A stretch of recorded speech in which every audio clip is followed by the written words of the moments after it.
يا مرحبا يا مرحبا يا مرحبا، اشتقت لكم كتير كتير. طمنوني عنكم، كيفكم، شو أخباركم؟ إن شاء الله سافا. اليوم روتيننا من المطبخ، رح شارك معكم طبختي وأكلة الحلو اللذيذة الفظيعة يلي عملتها. سهلة وبسيطة بس بنفس الوقت فيها نكهات مختلفة ومنظرها كتير حلو، كتير بيرفع الراس قدام الضيوف. أنا فايقة بقى، بدي أعمل ملوخية اليوم. فقلت رح أحط يعني أنا غاسلة الدجاج كتير منيح، فقلت رح أحطه على النار لبين ما ينسلق بكون أنا شربت قهوتي، لأنه إذا بدي أجل سلق الدجاج لبعد شرب القهوة مشكلة، رح أتأخر بالطبخ. فقلت يلا هو بينسلق وأنا بشرب قهوتي. في حدا مرة علق لي على اليوتيوب إنه مو معقول، طبعا حدا بعرفه بالحياة يعني، مو معقول كل ما بقول خليني روح شوف هالوش ونزله فيديوهات بفتح بلاقيكي عاملة ملوخية. والله العظيم يعني أنا بعمل ملوخية كتير وأنتوا بتقولوا لي شاركينا. كل شي بتعمليه بيومك يا ستي، اعملي كذا، اعملي شو ما عملتي شاركينا، مشان ما أكون مقلة يعني بالفيديوهات. ف يعني إذا طلع لك هلأ الفيديو وأنا عاملة ملوخية معلش، ستور ما شفت منه. هون أنا عم بشرب قهوتي مع مصطفى جيجلي، هذا المطرب التركي. شوفوا أنا أوقات بحن لأيامي بتركيا، لما كنا نقعد بالكافيات ويحطوا أغاني بتعرفوا، فكانوا أكتر شي يحطوا مصطفى جيجلي، أنا هذا اللي علقته يعني من تركيا. فأوقات لما هيك بحن لصباحات تركيا بسمع مصطفى جيجلي وأنا عم بشرب القهوة. نجاوب على شوية أسئلة وصلتني من الصديقات.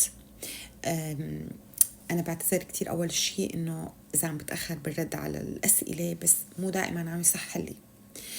عم بقرأ كل تعليقاتكم، ما بقدر رد على كل تعليق يعني لحاله، بس إنه أنا كل تعليقاتكم عم توصلني، كل الحب عم يوصلني. يعني شكرا شكرا من جوات قلبي للمرة المليون. رح أضل أقول شكرا على لطفكم وعلى أكابريتكم، يا حنونات يا لطيفات يا محبات.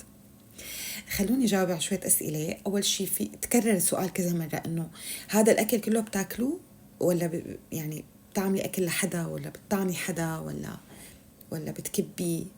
إنه الفكرة إنه البنات مستغربين من كمية الأكل اللي أنا بعمله، خاصة لما بعمل دجاج مشوي. والله يا حبيباتي هذا الأكل بناكله. أنا عندي 3 شباب وزوجي يعني، وأنا باكل كتير.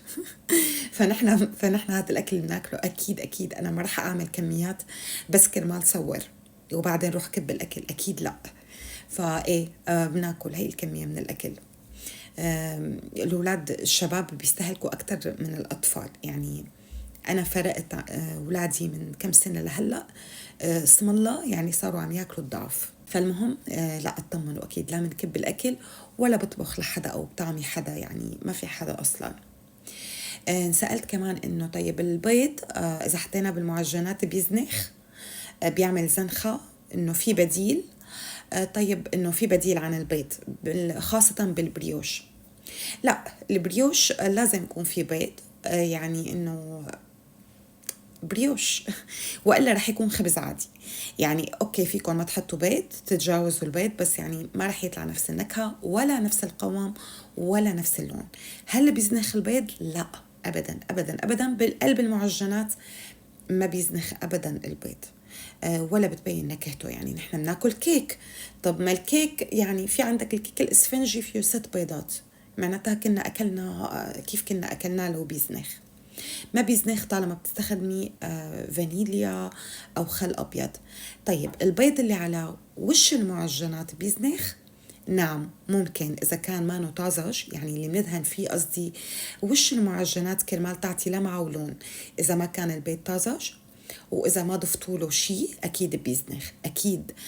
فأنا شفته بحط فقط الصفار، بحط عليه حليب وبحط فانيليا. طيب لو الأكلة عندي مو حلوة، المعجنات ما حلوة، بحط خل أبيض. تمام، تضمنوا 100% إنه ما في زنخة. بس الأساسي إنه يكون البيض فريش. هلا مو فريش يعني هلا نازل من الدجاجة، لا يعني بس إنه يكون ما صار له وقت. انسألت كمان عن زيت الزيتون والحرارة. عم تسألني صبية إنه أنا بعرف إنه زيت الزيتون إذا تعرض للحرارة بيصير ضار، وأنا بعرف هذا الشيء، بس نحن ما نعرضه للحرارة. يعني مجرد تحطيه على النار. اللي سألتني صبية مصرية، يبدو انه هن ما بيستخدموا زيت الزيتون مثلا. بتعرفوا نحن بنعمله بالحرق اصبعه بالمجدرة. طيب زيت الزيتون نحن ما بنسخنه، بنتركه يسخن. مثلا لو عم بقلي بصل بزيت الزيتون، فانا بحط زيت الزيتون وبحط فورا فوق البصل وبتركه يسخن مع البصل. يعني ما بحمي وبعدين بحط فوقه شيء، لا، بتركه يسخن مع الأكلة. مثل لو عم نعمل مسخن مثلا، نسخن فيه كميات هائلة من زيت الزيتون. أكيد ما بنحمي الزيت وبعدين بنحط البصل، لا، بنتركهم مع بعض يسخنوا مع بعض، فهيك ما فيه أي ضرر. ناوي إن شاء الله أعمل لكم جولة بالمدينة، جولة مرتبة يعني. بس المشكلة إنه يعني ما بدي أصور بالسيارة. المشكلة مو بالبرد أبدا، أنا ما عندي مشكلة مع البرد، المشكلة بالمطر. دائما مطر، ما كتير ظابط اني صور وقت يكون المطر قوي. فعم حاول لاقي يوم انه ما يكون ماطر لانزل صور لكم كل الفعاليات وكل شيء عم بيصير بالمدينه، وعم يصير قصص كتير حلوه وكتير لذيذه، وحابه فعلا انه صورها معكم.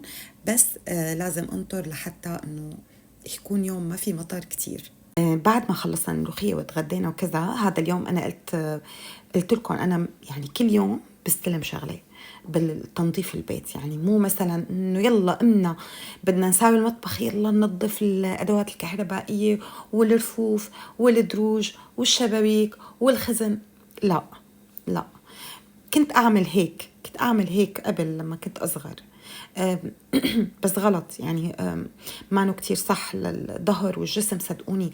للصبايا الصغار ما تستقوا كتير بجسمكم، بيغدركم. يعني أنا كانت حماتي تقول لي هذا الكلام، ما تستقوي بجسمك كتير. طبعا هي عندها تجربة كمان مع وجع الظهر، فقالت لي ما تستقوي بحالك كتير. بتوصلي ليوم بتقولي يا ريت انه حنيت على حالي اكتر. بس نحن بيكون عنا لما بنكون اصغر، يعني ما نحن نقول شباب لانه ساعتنا شباب. لما نكون اصغر بيكون عنا هي العنجهيه تبع انه لا انا فيني زيح التخت. والله كنت زيح التخت لما بس بدي غير ديكور غرفة نومي، لأنه أنا من زمان عندي هي السوسة. فلما بدي غير زيح التخت، تعرفوا التخوت عنا بسوريا يعني له صندوق بنحط بقلب الصندوق، هون ما في هيك شيء، بنحط بقلب الصندوق اللحف والما بعرف شو الشتوي وكذا. كنت زيحه بفرشته الصوف بصندوقه المليان زيحه. ليه؟ شوفوا بقى، يعني هو كسل ونشاط بنفس الوقت، مش كرمال ما فضي التخت واخذ وقت اكتر، يلا مثل ما هو وظهري يعني سلامتكم. فكنت استقوي بحالي. عنا هي العنجهية لما بنكون اصغر، بس بعدين فعلا يعني هذا كله بيطلع. ولذلك صرت هلأ مثلا، يعني صار لي كذا سنة إنه اليوم نظفت الأدوات الكهربائية، خلص شلتهم، شهر ما بقى نظفهم. اليوم نظفت الشبابيك، أسبوعين ما بقى نظفهم. الشوفاجات البيت مثلا شهر ما بقى نظفهم. هيك عرفتوا. أوقات بقوم قومة واحدة للبيت بنظف الغرفة كلها شوفاجاتها أوكي، هذا التنظيف العميق بالمواسم أوكي ما في مشكلة. بس مو طول الوقت بدي أعمل هيك، لأنه أولا عندي جسم له علي حق، وتاني شيء عندي أشياء تانية أعملها بالحياة غير التنظيف وغير المطبخ. عندي عيلة، عندي أولاد أقعد معهم، عندي زوج أقضي معه وقت، عندي ما رح أقول عندي أصدقاء كرمال ما رفقاتي هلأ لأني مقصرة مع الكل والله العظيم. بس إجمالا عندي حياة لازم التفت لها، فما رح أقضي وقتي بالتنظيف. فبهذا اليوم نظفت بقى أدواتي الكهربائية وشلتهم. وخاصة هذا خلاط الكيك يا لطيف شو كان منشح، يعني عن جد أنا ما كنت شايفته. لما اجيت بخيت عليه من هذا الدواء صار يطلع لي هيك شيء أصفر وأخضر، وحياة الله يعني ما بننتبه أوقات للأشياء الموسخة إلا لما بنبخ عليها هيك دواء قوي.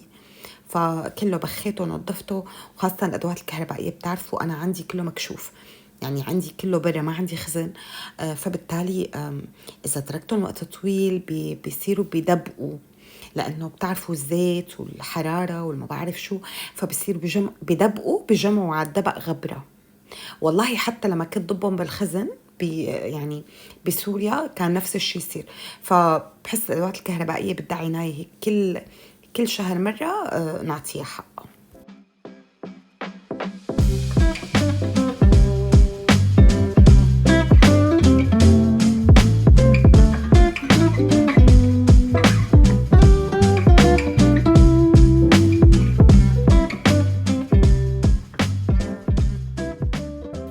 وهلا رح ننتقل لفقرة اللذاذة. أنا متأكدة إنه بس يخلص الفيديو كلكم رح تقوموا تجربوها وتحبوها وتدعوا لي. شوفوا هون حطيت، يعني حقلكم الكمية اللي أنا عملتها، انتوا بعدين بدكم تعملوا النص، بدكم تعملوا الضعف يلي بدكم إياه. أنا حطيت هون 6 كاسات حليب بالطنجرة، 6 كاسات حليب. حطيت عليهم هدول كاسة نشا وكاسة سكر. حلو، كاسة نشا كاسة سكر، يعني 6 كاسات حليب حطيت عليهم كاسة نشا وكاسة سكر. لو عملتوا نص الكمية بتحطوا نص كاسة نشا نص كاسة سكر. قلبتهم هيك على البارد ورح حطهم هلا على جنب. ما رح ارفعهم على النار هلا بكير لحتى احضر بقى حركيش الثانيات، لانه ما بدي هاد يعني تجمد لبين ما احضر قصصي الثانيه. بدي اياها وهي شوي يعني تكون لسه دافيه. هلا بتشوفوا كيف. هلا عم بعمل الكريم شانتيه. بالنسبة للكريم شانتيه يعني قد ايه بتحطوا حليب؟ أول شي الحليب لازم يكون بارد. قد ايه بيرجع قد ايه بتكون كثافته. أنا بصراحة بحط منيح حليب أكتر من الكمية اللي محطوطة على الظرف، لأنه بحس هذا الشي بخفف حلاوة الكريم شانتيه. لما بيكون مكثف أكتر بيكون حلاوته ظاهرة أكتر. فكل ما زدت حليب طبعا مع الخفق المستمر بحس إنه أوكي بحافظ على قوامه. بس مو تدلقوا الحليب دلق، لا نقطوا له. عرفتوا؟ كل شوي شوفوا القوام بعده سميك معكم. إذا بتحبوا تخففوا سكره ففيكم تزيدوا كمان شوية حليب وتضربوا. المهم إنه ما تروحوا فيه ليصير سائل. حلو، يعني حسب كل نوعية بيكونوا كاتبين عليها قديش بتتحمل حليب، بس أنا إجمالا ما بتقيد أبدا أبدا بيلي مكتوب. هلأ سويت الكريم شانتيه رح حطه بالبراد وبلش زبط الموز. بالنسبة للموز أنا ما بعرف ليش هيك عملت قصيتهم، يعني هو كان ممكن من الأساس أنا بدي الموزة مستقيمة، وهذا من المستحيلات السبعة طبعا بحياتكم شفتوا موزة مستقيمة. فأنا بدي أعمل موزة مستقيمة. فأنا يعني ما بعرف ليش قصيتهم هيك، حاولت قصهم بطريقة إنه النص ما بعرف إذا عم تفهموا علي، أخذ النص المستقيم. ما بعرف ليش هيك شركت الدنيا، ولا كان فيني أعمل مثل ما عملت آخر شيء. يعني آخر شيء صرت هيك جلس الموزة بإيدي شوي قبل ما أحطها، فإيه إنه صارت مستقيمة عادي. ما الموز طري بياخد وبيعطي. رح أقطع الشوكولا يلي بدي حطها بالمايكرويف، بدي دوبها بالمايكرويف، بس جهزها على جنب. قطعها وعبي شوية حليب كرمال غطس فيهم البسكوت وبلش شغلي. بالنسبة للمكونات المقادير اللي بس يعني هي الكاسترد قلت لكم 6 كاسات حليب، عليهم كاسة سكر، عليهم كاسة نشا. بعد ما طبختهم على النار بقى طبعا خلوا النار وسط. بعد ما طبختهم هيك على النار مثل ما شايفين بروح بس مسكوا حالهم بحط معلقتين كبار زبدة بيعطوا نكهة كتير لذيذة، وبحط فانيليا. أنا حاطة هون فانيليا سائلة، فيكم تحطوا فانيليا باودر عادي ما بيأثر أبدا. من بعد الفانيليا حاولوا ما تطولوا مشان ما تصير نكهة الفانيليا، يعني حاولوا دقيقتين وتطفوا خلص. هذا القوام اللي بيطلع عندي، وهذا القوام اللي بدي اياه لهذا النوع من الحلويات. إذا بدكم تعملوا كاسترد مثلا هيك كاسات أو شيء فأكيد رح يكون النشا أقل، رح تحطوا نشا بتصور أقل من هيك، لأنه هذا أنا بدي ماسك أكتر. عرفتوا؟ هون رح أبلش بقى أطبق القطعة الفنية تبعي. عن جد عن جد نكهتها طيبة وشكلها بيطير العقل. تعرفوا خطر لي شيء، خطر لي من بداية الفيديو بس ما لقيت، يعني من زحمة الأفكار ما لقيت قرنة إنه يعني ما لقيت هيك مطرح إني أحكي. أول ما فتحت القناة كنت سجل وامسح قول لا ليش عم تحكي هيك ما لها طعمة، وهي السيرة شو ليش عم تحكي لهم هالقصة وليش. فإنه لسه ما بعرف حدا، ما بعرفكم، عم بتعرف على الناس، كنت جامدة شوي وما بعرف شو بدي احكي معكم. هلأ بفتح التسجيل وبعطيها وحياة الله. يعني مثل ما بيقولوا بقيم من على الزاوية بحط على الراوية وبقطش بالحوش، ما بتفرق معي.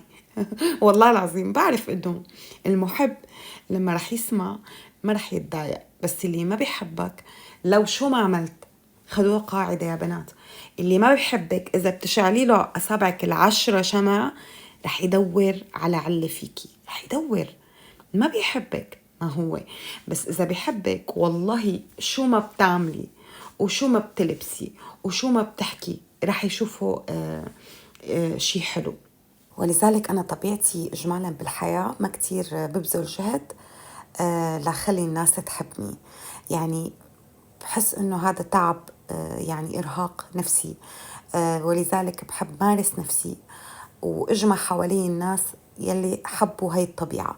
يلي حبوا هاي الطبيعة إن شاء الله بيكونوا 1000 شخص، حتى لو على اليوتيوب لو 1000 شخص حبوا طبيعتي رح كون مرتاحة أكتر طول الوقت وأنا عم أقدم لهم شيء. رح كون مرتاحة وأنا عم أقدمه لأني ما عم بلبس وش تاني أو ما عم بحكي بطريقة أنا ما بحكي فيها عادة. ما بعرف إذا عم تفهموا علي. المهم يا حبيبات قلبي، هون شو عملنا؟ أول طبقة حطينا كاسترد. شفتوا أنا مديت نايلون، أهم شيء تمدوا نايلون. بعدين تحطوا عليه طبقة كاسترد هيك صغيرة. بعدين البسكوت بغمسه بالحليب، بحط 3 بسكوتات بالعرض مثل ما شفتوا، وحسب قديش كنت تعملوا طول الرول، هذا الشيء بيرجع لكم. بحط فوقهم كاسترد، برجع بحط طبقة تانية بسكوت مغمس بالحليب، رد بحط فوقه كاسترد. يعني عندي طبقتين كاملين، 3 بسكوتات وفوقهم كاسترد. هلا بقى الطبقة الرابعة رح تكون بس من الأطراف، يعني من النص ما رح أحط بسكوت، على اليمين وعلى اليسار بس رح أحط بسكوت وبحط فوقه كاسترد. وكمان برجع بحط على اليمين وعلى اليسار طبقة كمان وبالنص فاضي، وراح احط فوقه كاسترد. هون بقى بهذا الفضل اللي بالنص راح احط الموز. شفتوا الموز انا بايدي بعدين جلسته، ما بعرف ما خطرت لي بالبدايه. وبعدين مثل ما انكم شايفين انا حابه اضيف كنت نكهه الفيريرو روشيه وبدي احطها على الوجه، فقلت يلا رح احط بالنص، بما انه الكاسترد ابيض، الموز فاتح، البسكوت فاتح، فرح احط لون اللي هو شوكولا الفيريرو روشيه. فيها اصلا هي مكسرات وفيها بسكوت تقرش، فرح تعطي قوام حلو يعني ظريف، ورح تعطي لون حلو. بعدين بقى برفع النايلون وبلفه مثل ما شفتوا، بضبهم هيك على بعض بالنايلون، برص النايلون ورد برصه بطبقة نايلون تانية، وبعدين برص النايلون من على الطرفين بربطهم تمام هيك مشان اضمن انه صار عندي رول مستقيم، مو عريض من قرنة ورفيع من قرنة، لا هذا كله بتتحكموا فيه بالنايلون. رصوا النايلون كتير منيح. هون كانت الدنيا ليل، انا سويته رصيته حطيته بالبراد كرمال تاني يوم بقى اشتغل فيه وقدمه. عم يطلبوا مني صديقات انه اطلع لايف، والله انا كتير اشتقت اني اطلع معكم لايف. ان شاء الله ان شاء الله ان شاء الله هذا الاسبوع رح اطلع معكم لايف اذا الله راد. شوفوا هون بقى تاني يوم الصبح طالعتها، شفتوا بيرفق، يعني فكيت الجيلاتين او النايلون بس ما رح يصير شي لانه هي ماسكه حالها خلص، كمية النشا فيها ماسكتها. وبعدين رح ادهنها بطبقة كريم شانتيه. انا اصلا عندي حلاوتها وسط، والكريم شانتيه كمان انا يعني مخففته منيح بالحليب، فحلاوته وسط، فالاكله طلعت معي ما حلوة كتير. الشيء الوحيد اللي حلو فيه كتير هو الموز على فكرة اللي بالنص، بس يعني فيكم تتحكموا بكمية السكر، مو انه ما فيكم. مثل ما قلت لكم بتخففوا الكريم شانتيه، بتخففوا السكر بالكاسترد اللي بدكم اياه. انا اللي عملته انه جبت ورق زبده، اي ورق زبده عندكم يا حتى ورق زبده عادي، انا عندي هذا الورق فاستخدمته لاني رح خليه تحتها. اللي ورق الزبده ثبته بسطح العمل بالزيقه. ليه؟ مشان وانا عم بدهنها بالكريم شانتيه ما تروح وتجي، بتعرفوا ورق الزبده بيزحل يعني، فتضلها ثابته على السطح واشتغل عليها بريحتي. بس اخلص وبدي انقلها بقى يعني على الصحن تبع صحن التقديم، بروح بشيل طرف اللزاقة وبضب اللزاقة لجوا، يعني ما في مشكلة، يعني ما بشيل اللزاقة، بخليها اللزاقة بس بضبها لجوا. على فكرة فيكم تعملوا كتير أفكار، يعني فيكم البسكوت يكون على كاكاو، فيكم الكاسترد تحطوا له كاكاو، فيكم تغطوا وشها بالشوكولا بدل الكريم شانتيه. يعني في كتير حركات ممكن تعملوها. ممكن تحشوها فريز، فراولة يعني بدل الموز. في كتير حركات ممكن تعملوها تطلع معكم قطعة جديدة، يعني عرفتوا، يعني تطلع معكم كل مرة بشكل جديد ومختلف. ظريفة وسهلة، وعن جد عن جد نكهتها طيبة. أنا هي الشوكولا اللي عم حطها على الوش هي بس شوكولا اللي شفتوها المكعبات، دوبتها بالمايكروويف بدون أي إضافة، لأنه بدي إياها ترجع لقوامها الأساسي بس حتى بالبراد. وحبيت حط على وشها فيريرو روشيه، فيكم تحطوا أي نوع شوكولا على الوش، وممكن بلا كمان بيصير. وهيك بتكون خلصت تحفتنا الفنية وصارت جاهزة لترافق فنجان القهوة وتروق لنا مزاجنا.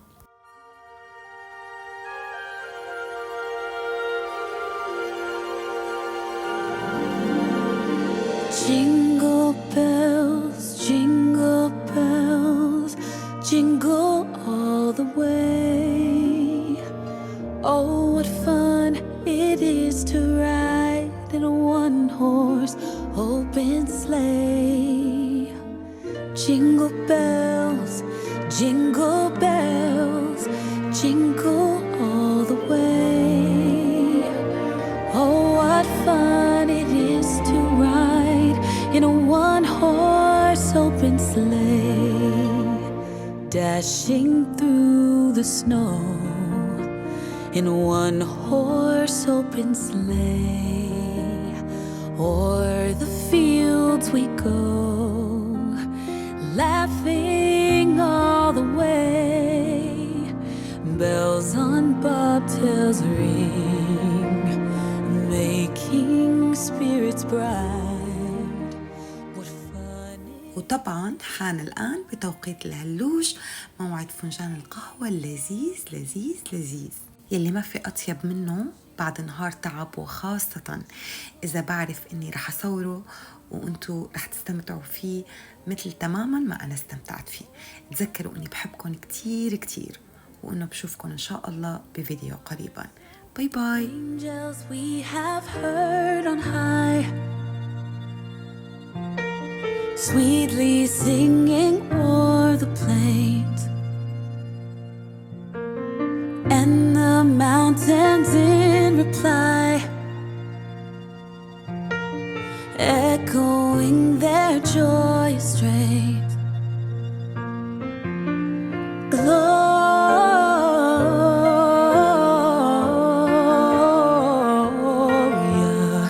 in excelsis Deo, gloria.